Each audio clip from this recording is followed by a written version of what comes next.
Hey, what's up guys, Tommy up at doing great. So today I'm going to show you how to calibrate video from an entry-level camera. The one I'm holding is a Canon 200D. The one I'm filming on is a SL3. This camera can be really small, but the features they hold within them are so amazing. I cannot tell you guys how much videos I've shot with my SL3 and the videos are really good. You can't even tell this video comes from an entry-level camera. Today I'm going to show you how to calibrate this kind of videos, and I want you guys to take note based on the note that I'm going to show you in Davinci Resolve. So before we get into that, there are a few steps that you need to keep in mind. Your camera setting. Shoot your video in 24 frames per second. If you want slow motion, you can shoot it in 60 frames per second and you're gonna slow down in post. Also customize your white balance. That can really help you to cut off a lot of work and a lot of challenges when doing your calibrating. Honestly speaking, I found that calibrating this kind of footage can be really hard, and especially if you want to get a cinematic look, because the dynamic range that we get from our entry-level cameras are very limited. But in this video, I'm gonna show you how you can get any look just by using this kind of tips and pros I'm gonna show you today. So before we get into that, something happened that really disturbed me. 5 of my social accounts were hacked and deleted from the platform. So I want you guys to help me to get back on track. Just check out the link down below. Follow my Instagram or also my Facebook account. That can really help me to get back, start running my business. Alright guys, without any further ado, let's just get into the video and I'm gonna show you how to calibrate your video. So we're gonna jump in Davinci Resolve. As you can see, this is the note. I have 8 notes. So what I'm gonna do, I'm just gonna right click and we're gonna reset all the notes. We're gonna start from scratch. Alright, so now we're gonna create our notes. I'm just gonna create our note tree, and from there we're just gonna break it down, and you guys are gonna see how you can do your best to get all those cinematic color grading that you want to see. Alright, we have 8 notes, so now I'm just gonna bring this down. Also gonna bring this note down as well. And this one is really different because if you check some of my tutorials, you can see that we have like a breakdown where I'm talking about exposure, a contrast and all that, but this is going to be really different. Depends on the footage that we're using, so just play around with your mind and see what is good for you. So on this note, what I'm going to do, I'm going to use we're going to use saturation and highlights. Saturation and highlight. We're going to saturation and highlight, and on the second note is where we're going to create our look. This is where we're going to do our color grading, and then here we're going to have our vignettes. And on the fourth note, we're gonna do curves, just to help us to have a little bit of contrast. And then this note, we're gonna do color space transform. And then on this note, we're gonna have our film prints. And this last note, we're gonna have our film grain on this note and our sharpness on this note as well. So this one I'm just gonna leave for now. Just gonna put it somewhere here. Alright, so for starting with, you need to analyze your footage. As you can see, this is footage, the raw footage from entry-level camera. So what we need to do here, first of all, we need to have our color space transform. So we're just gonna add some element in here. So just go to open effects, and then you're gonna look for color space transform. And there you go. I'm just gonna drag and drop, and then on the output we're gonna have to put like I say, just trying to play around with your mind and trying to see which one can work for you. So on the output you're gonna use Heiry Alexis, and then on the input gamma we're gonna use Heiry Loxy, and on the output color space we're gonna use Res 79. And then on the output gamma we're gonna use Signon Film. There we go.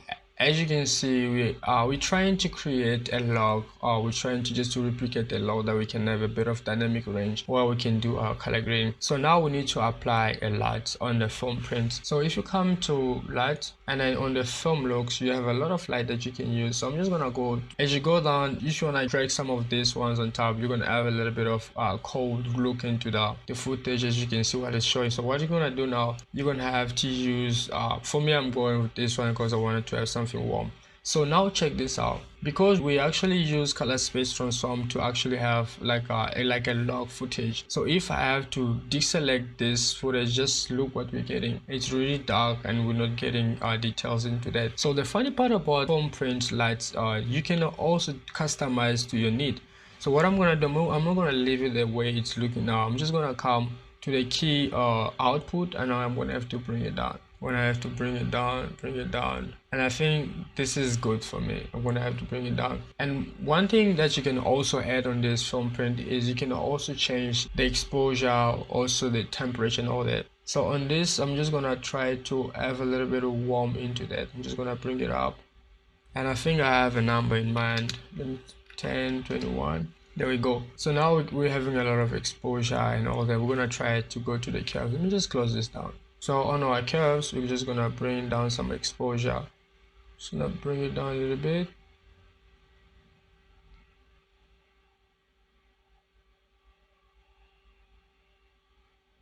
All right, there we go. We're good to go. So let's go back to our first one, which is our saturation and highlight. I'm gonna bring down my highlight, just bring it down. I'm trying to create a film fade kind of look, just to have that cinematic look. And on the hue and saturation, I'm gonna try just to also break down this green color that I'm getting in the video.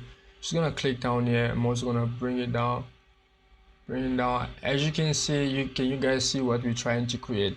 And the reason why I actually put my film print and color space at the end of the video, so that I can really be able to dive in and do all my grading. Because if I have to put it in front, you aren't gonna have any range, any dynamic range where you can do your color grading, so you're gonna be stuck in that range. So it's really best to have your film print or your light at the end of. As you can see, we already have something that is looking really good so far. So what we're gonna do now is we're gonna go to our look, right? We're gonna go to our look. So this is really amazing that you can do. So rather than going to increase the gain and all that, it's good you can do that, but I prefer to stick with the offset. So what you're gonna do, you're gonna come to colors, and then on the print light, our keys, you're just gonna click there. What's gonna help you from here, you're gonna have to use numbers, you're gonna have to use your keyboard. So let's say on the red channel, if you press 4, you're actually bringing the numbers down. You're bringing the check out your parade, you're bringing down your red channel down. So if you press 7, you're actually increasing that. So it's really simple to create any kind of look that you wanna have in mind. So what I'm gonna go for, I'm gonna leave it at 27, and I'm gonna go to the green channel, which is 8 and 5. We're also gonna bring it down. Gonna bring it down to, let's say, maybe 22, and then we're gonna go to the blue channel, which is 9 and 6. And there's a lot of keys that I can actually show you guys. Probably I'm gonna show you those keys in the next videos. Just gonna bring it down. As you can see, I'm getting a warm look into that, and I'm loving it. It's really amazing. And if you press down enter and you bring it down your exposure, this is really amazing, and I really love the way Davinci Resolve is just handling stuff. So I'm just gonna have to play a little bit of my temperature on the film print, the light that I've applied in there, just to see if I can get anything good that I have in mind. Alright, let's just check the before and after. Can you guys see? So it's really simple to create any kind of look with what you have. If you have the budget to get a camera like you can shoot C-Log and all that, go for it. But if you don't have the cash, you can still practice with what you have. So there's always possibility to grow your skills. Alright, so now we have actually dived in. We have all that we needed to do. I'm just gonna go to the curve because I want to have a little bit of shadows in there. Let's just go to the curves. Just gonna bring it down just a little bit, not too much. Now also just keep in mind that we need to have a little bit of contrast. Alright, so on the vignette, what I'm gonna do, I'm gonna create a mask around this. And the vignette really helps to just tell your audience where you want them to focus on. And I'm gonna come on the gain, I'm gonna bring it down, and we're gonna invert that. There we go, and we're gonna fade it out a little bit. Let's go about 50. There we go. So now we can check before and after. Can you guys see how easy that was just to create any look that you have in mind? And this is really good. This is really good. So now we're just gonna add a little bit of grain into this. So just come and then look for film grain. There we go. Just bring it down. And we're gonna have just to zoom in there so that we can see our grain. We're just gonna increase the size, the strength, and then we're gonna bring the size down a little bit, and I think we're good to go. And I'm also gonna add a little bit of sharpness into that, 0.48. There we go. So I close this down. As you can see, this is looking good. So one thing that you can do is just to add those bars. So you can come to timeline, output blanking. I don't know if I'm calling that the correct way, and then you choose boom.